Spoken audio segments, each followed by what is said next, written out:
मुसलमानों को ना सनातनियों से कुछ सीखना चाहिए, शऊर और तरीका सीखना चाहिए।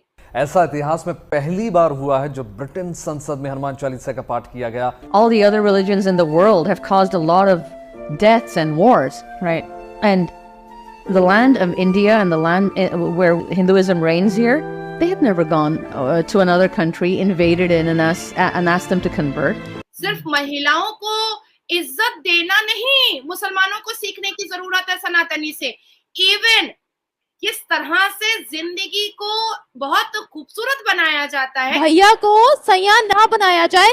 पाकिस्तानी एक्सपर्ट्स ने बात की है कजन मैरिजेस पर। एक रिपोर्ट शाया हुई है जिसकी वजह से बच्चे अपाहिज पैदा होते हैं। Right. Where Hinduism, you cannot actually convert into it. Right. You can practice it. Right. But you cannot convert. Right. Hindu मजहब को आए हुए तकरीबन 200, 300, 400 साल हुए। इस्लाम को आए हुए ठीक है, जितने नहीं आप देखें, आप हिस्ट्री थोड़ा सा अगर जाने, ठीक है, तो सबसे पुराना जो मजहब है शायद ये हिंदुइज्म ही सबसे पुराना मजहब है। सबसे पुराना धर्म ऋग्वेद, अथर्ववेद, सामवेद, यजुर्वेद, जम्बूद्वीप पे भारत खंड, भारतवर्ष। बात हमने देखी है, योगा देखें, जगह जगह जो है आपको योगा सेंटर्स मिलते हैं। लेकिन मेरे लिहाज से इंडियन फिलॉसफी में जो डेप्थ है, जो गहराई है, जो प्रोफाउंडनेस है, वो आज भी इसके पढ़ने वालों को हैरान कर देती है।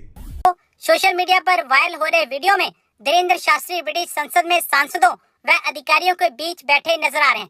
इस दौरान कई भारतीय भी वहां मौजूद हैं, जो धीरेन्द्र शास्त्री की उपस्थिति में संसद परिसर के अंदर हनुमान चालीसा का पाठ करते हुए दिखाई दे रहे हैं। विदेशी संसद में हुए कार्यक्रम का वीडियो अब सोशल मीडिया पर तेजी से वायरल हो रहा है। जानकारी के मुताबिक ब्रिटिश संसद में आयोजित एक विशेष कार्यक्रम में पंडित धीरेन्द्र शास्त्री को आमंत्रित किया गया था। इस दौरान सनातन धर्म पर जमकर चर्चा हुई। इस चर्चा के बीच संसद परिसर के अंदर भी हनुमान चालीसा का पाठ किया गया। वायरल हो रहे वीडियो में देखा जा सकता है कि हनुमान चालीसा पाठ के दौरान कई विदेशी अधिकारी व सांसद भी सनातन की भक्ति में डूबे हुए हैं और पाठ का आनंद ले रहे हैं। अब पाकिस्तान में चर्चा कर रहा है कि मुस्लिम्स को सनातनियों से सीखना चाहिए कि जिंदगी कैसे जी जाती है। सनातन धर्म में किसी को कन्वर्ट करने का कोई सिद्धांत ही नहीं है। अपनी मर्जी से लोग सनातन धर्म की प्रैक्टिस कर रहे हैं। लेकिन मेरे लिहाज से इंडियन फिलॉसफी में जो डेप्थ है, जो गहराई है, जो प्रोफाउंडनेस है, वो आज भी इसके पढ़ने वालों को हैरान कर देती है। इंडियन फिलॉसफी ने इंसानी शऊर यानी कि ह्यूमन कॉन्शियसनेस का जो नक्शा खींचा है, वो आज भी बहुत मीनिंगफुल है। देखिए, इंडियन फिलॉसफी हमें ये समझाती है कि अपने आप को स्पिरिचुअली एनलाइटन करने के साथ साथ आप विजडम भी हासिल कर सकते हैं। यानी कि प्रैक्टिकली आप अपनी जिंदगी को बेहतर कर सकते हैं, उसे हिकमत वाली बना सकते हैं, उसे नॉलेज वाली बना सकते हैं और साथ साथ रूहानी निजात भी हासिल कर सकते हैं। यही वजह है कि हिंदुइज्म को अक्सर मजहब से ज्यादा फिलॉसफी समझा जाता है। इसे कंप्लीट कोड ऑफ लाइफ समझा जाता है। हिंदुइज्म और इंडियन फिलॉसफी के फॉलोअर्स ये मानते हैं कि ये हमें जिंदगी गुजारने का भरपूर तरीका बताती है। ये एक मुकम्मल ज़ाब्ता हयात है। It is a complete code of life. यही वजह है कि अक्सर मेरी वीडियोस के नीचे जहां पर मैं हिंदुइज्म की बात करता हूं तो लोग कहते हैं कि इसे मजहब ना कहें, इसे धर्म कहें, क्योंकि धर्म दरअसल जिंदगी गुजारने का तरीका सिखाता है। पाकिस्तानी एक्सपर्ट्स ने कहा है कि अब भैया को सैया ना बनाया जाए।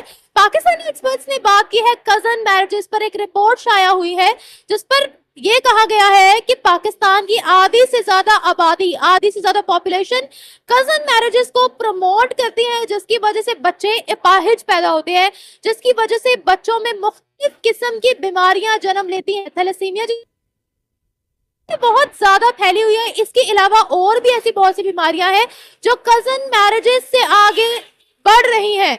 आवाम की तरफ बढ़ते हैं, स्पेशली गर्ल्स से इस चीज पर रिएक्शन लेते हैं कि क्या पाकिस्तान के अंदर कजन मैरिजेस भैया को ही सैया बनाना चाहिए या नहीं, क्या इस चीज को प्रमोट करना चाहिए या फिर इसको ऑफिशियल लेवल पर बैन करना चाहिए। पाकिस्तानी गर्ल्स के रिव्यूज लेते हैं, मिलते हैं वीडियो के एंड पे। देखिए, मुझे ये जो कज़न मैरिज है बिल्कुल ही नापसंद है। मुझे तो मतलब कि अच्छी नहीं लगती। मैं इसके बिल्कुल हक में ली। पहली बात तो इतनी ज़्यादा डिजीज़ होती है जिनका मैं जिक्र भी नहीं कर सकती। ये बेसिकली जब भी कज़न मैरिज होती है उसकी वजह से एक रिसेसिव डिसऑर्डर हो जाता है, जेनेटिक्स में एक डिसऑर्डर आ जाता है जिसकी वजह से थैलेसीमिया हो जाता है, जो बेसिकली एक ब्लड डिसऑर्डर, सिस्टिक फाइब्रोसिस भी हो जाता है। और क्योंकि ये मेरी बहन के साथ हो चुका है, जी ये मेरी बहन के साथ हो चुका है, तो मैं इसके बिल्कुल हकदार नहीं हूँ। मैं किसी को भी रेकमेंड नहीं करूँगी। मुझे लगता है ये जो पुरानी रस्में और रवायात है हमें इनको बिल्कुल रोक देना चाहिए, क्योंकि अब हम पढ़ चुके हैं, हम लिख चुके हैं, हमें ये चीज़ प्रमोट नहीं करनी चाहिए। आपके पेरेंट्स की लव मैरिज, कजन मैरिज हुई थी? कजन मैरिज हुई थी लेकिन लव मैरिज नहीं थी मेरे पेरेंट्स की। अच्छा मुझे ये बताया कि पाकिस्तान के अंदर ये बड़ा ट्रेंड है जिसको बचपन से आप भाई भाई भाई भाई कहते हो, उसको बाद में अपना सैया बनाना पड़ता है, ऐसा क्यों है? और आपको पता है ज्यादा फैमिलीज भी इस चीज को ही प्रमोट करती हैं कि आपकी फैमिली के अंदर ही शादी हो।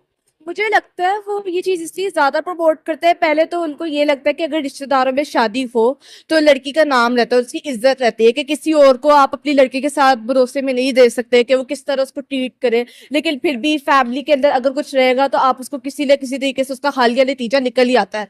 पहली बात तो मुझे ये लगती है। दूसरी बात मुझे ये लगती है कि क्योंकि ये इतना हेविली हमने प्रमोट किया है कि लड़कियों को लगता है और लड़कों को भी लगता है कि ये जो लव करना कजन्स के बीच में बिल्कुल सही है, तो इसको अगर हम कम प्रमोट करेंगे तो खुद मतलब कि ये मेंटालिटी बन जाएगी कि हम जो है ना नहीं सोचेंगे, उनको भाई के अलावा नहीं सोचेंगे। अभी तो सिर्फ भाई का टाइटल ही दिया हुआ है, उसके अलावा तो कुछ नहीं है। भाई के साथ ही बाद में शादी करवा देते हैं, ये कैसे रस्मों रिवाज है? और फिर कहते हैं कि इस्लाम के अंदर इस चीज की इजाजत दी गई है।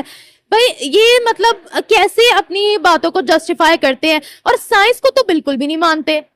मुझे लगता है कि ये सारी जो है ना पुरानी कंडीशनिंग है हमारे दिमाग की।